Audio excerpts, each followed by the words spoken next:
It's today on Commodities Market, and I am Precious Destiny. Starting off on the international scene with a report from Caribbean. The climate crisis is causing longer droughts, more intense storms, and higher sea levels in the Caribbean island. Like the rest of the Caribbean, Cuba is suffering from longer droughts, warmer waters, more intense storms, and higher sea levels because of climate change. The rainy season, already problematic for farmers, has gotten longer and wetter. Agriculture has long been a relative bright spot in Cuba's struggling economy. The socialist government has been relatively liberal with food producers, allowing them to pursue their economic interests more openly than others in Cuba. Cuba has ample sun, water, and soil, the basic ingredients needed to grow plants and feed animals. By changing the way nature functions in the Caribbean, however, climate change is tinkering with the raw elements of productivity.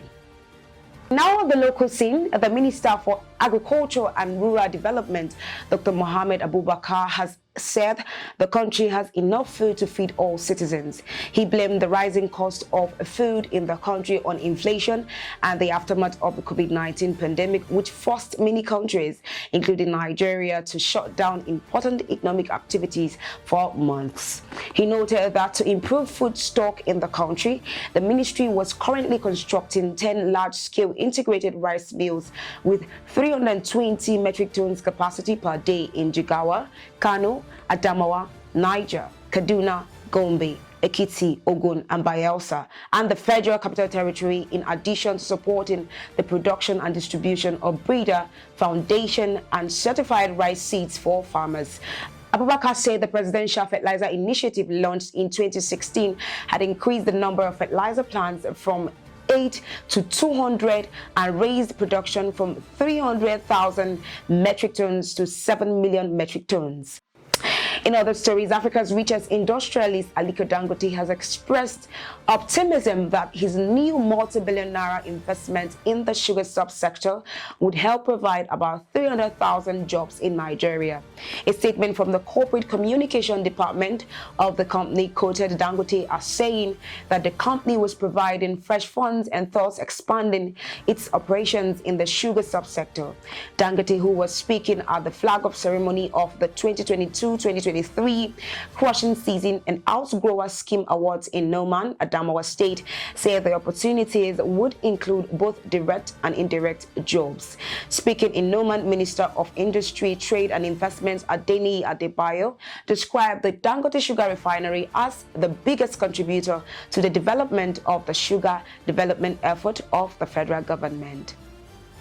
Now, the exchange rate between the naira and the US dollar closed at an average of 773 naira per dollar at the black market, representing a 0.64% appreciation as against 778 naira per dollar recorded. Also, naira improved against the US dollar at the cryptocurrency peer-to-peer market, closing at a minimum of 776.8 naira per dollar, appreciating by 0.15% from 777.99 naira per dollar that was recorded in the previous trading session. On the other hand, naira depreciated against the US dollar to close at 446.33 naira per dollar at the investors and exporters window, which represents a 0.3% depreciation from 445 naira per dollar recorded in the previous trading session. And Nigeria's external reserve dropped slightly by 0.01% to stand at $37.18 billion, in contrast to $37.186 billion recorded as of the previous day. While 1 euro to naira is 460.9 naira. 1 ounce of gold is $1,755.9 US. And that's it on today's episode of Today on Commodities Market. I am Precious Destiny. And don't forget to follow us up on all our social media platforms and subscribe to our YouTube channel at Corporate Farmers Media. For more information, call the numbers displayed on the screen. It's all about commodity. Thanks for watching and bye for now.